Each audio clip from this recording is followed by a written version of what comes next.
I play with two different groups. It's more so called the scrimmage games. Just we we separate the teams and play, but just talking with all of them and just have such a great time.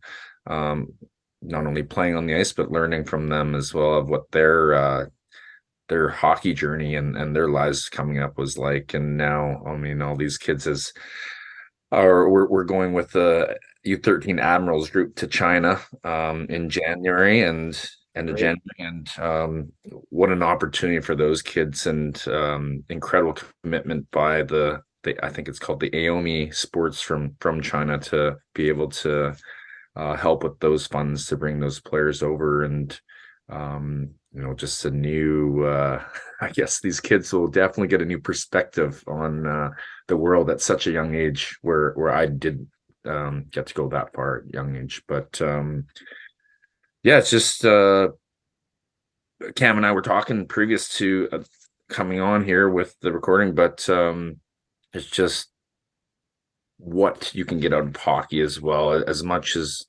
I came from the competitive hockey world, I meet a lot of both men and women that just started hockey at different ages, whether it be in their teenage years, uh, early 20s, and even some that just picked up the stick here as they have young kids playing now and they want to learn it for themselves or to interact with their kids. So it's very interesting answers and responses I get from them. And it's that's how cool the game is. And to be part of it, I think yeah, again, it's just we're all very fortunate. And Oh, I think, for anybody who is engaged with your podcast too, it probably is preaching to the choir, but it doesn't have to be hockey, any sport.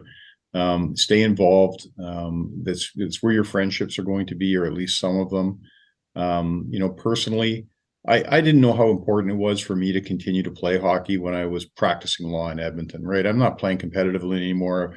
We're just sticks in the ice on Tuesday nights, and we play, and then we go and tell stories at the local pizza parlor after about how good we were, and then lie to our spouses when we got home. But when my career took me to New York City, so I arrive in New York City. I'm 40 years old. I don't know anybody. What am I going to do? So I found the local, hockey, recreational hockey league down to Chelsea Piers. Went down. They had, tryout day. They put you into a division, and all of my best friends for the next 10 years when I lived in New York are guys that I met on those hockey teams. Like, that's it. And that we have this one thing in common, right? We all want to play hockey in our spare time, what little spare time you have when you're working in the city. We wanted to spend it playing hockey and then hanging out with each other. And they're still amongst my best friends. And that's amazing. And it doesn't have to be hockey, but if you play a sport and you stay involved in it, you don't have to turn it into a profession. It's just critical, and that strengthens our communities as a result. So anyway, I know that anyone who is listening to this probably already knows all of that, but in case you don't, it's more important than you think it is to stay engaged in the game. Yeah. yeah, I think just reminding everyone what they receive, especially all behind trying to their goals and dreams, as once I had, was always just at a young age to play high level college hockey, NHL, and try and do everything you could to get there. But my parents were always saying to keep me balanced, and all that was just to, as long as you're getting education, getting a scholarship, you're playing hockey while going to school, which I wouldn't believe if I could go to school without hockey. I just don't know how I would have so much free time. Um, Yeah. but yeah, again, hockey does so much. And again, bringing Hockey Day in Canada here coming up in a few weeks, or we'll say 6 weeks coming up, 6 but weeks. Yeah. will be very exciting. One more question before we let you guys both go with your busy days, but would like to chat a little bit about mentors for both of you and how they've allowed you to start up any of these roles or positions or your own businesses at your younger age, and also as you continue on with your long-term success and careers, whether you want to name some people, or just in general, and just how it impacted you.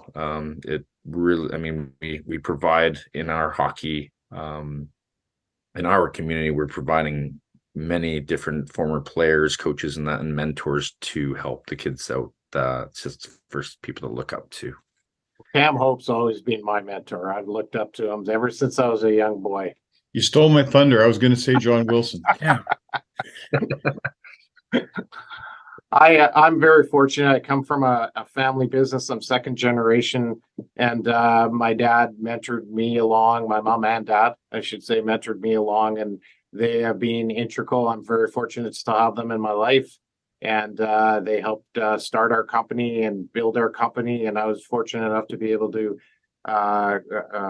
take it on with my wife, and now my kids are involved as well, and as well as my nephew. So without my mom and dad's mentoring along the way, and I just spent 4 hours with my dad on Sunday, and he's doesn't hesitate to continue to mentor me, whether I want to hear it or not, as far as helping me with. But with us, I mean, I get bugged very often by my friends in the business world, but it is about the community. My daughter, Samantha, who's heavily involved here, often said she never wanted to be involved in the bus business until she found out what we can give back to the community.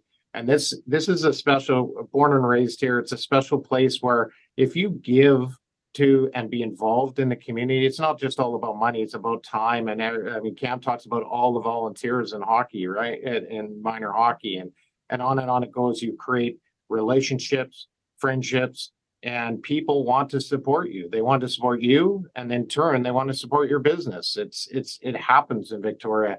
It probably happens in other areas too. But I know in the bigger markets, it's probably not as integral as it is in areas like Victoria.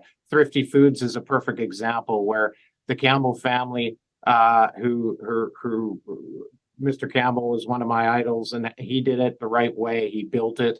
He gave back to the community. He took on the giants, the Safeways of the world, and was successful on Vancouver Island because of what he gave back to the community. So I think it's very important.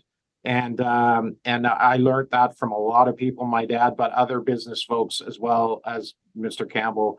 And our family is very ingrained in that we want to give back as much or more from this community as we take out of it. So it's very important for us. And Cam? Yeah, that's so well said, and it's so true. I guess in general, look around in your community and see who those people are that are the straw that's stirring the drink. And John is, and Paul Nursey and Keith Wells and the people that are doing these things in Victoria. If you're looking for mentorship, you couldn't look at a much better target than that. Personally, I've just been on this incredible lifetime winning streak with mentors, right? Like John, I had great parents who were super role models for me. When I started practicing law, just stroke of luck, small law firm, a couple of guys that nobody's ever heard of. I'm going to say their names and people are going to go, so what? A guy named Peter Duckett, a guy named Don Dean, who were partners in the law firm. And when you're a young lawyer starting up, you think you know everything. And after a while, you realize you don't know anything, and it's a good thing you got your mentors there to guide you through. And then in the hockey business, incredible stroke of luck, with the Rangers. Don Maloney was there as an assistant GM at the time. Glenn Sather was the GM the entire time I was there. It's amazing what great leaders they are. Don is still active and working in management with the Calgary Flames. I can't even, if we spent 5 years on this podcast, I couldn't tell you all the things I learned from them at a time when I thought I knew everything, right? So just an incredible ride I've had with mentors. And for those of us that get into a position like this, and if anyone's on a podcast and like, geez, I don't really have a mentor.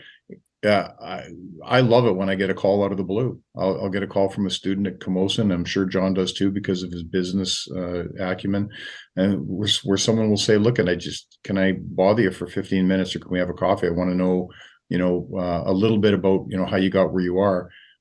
First of all, us old guys are always flattered, so we're happy to take those calls. But it's rewarding, and all of a sudden it reminds me, A, I'm older than I think I am, but B, I do have some things that I can pass on because, you know, we've all been through the trials and tribulations of trying to find our way.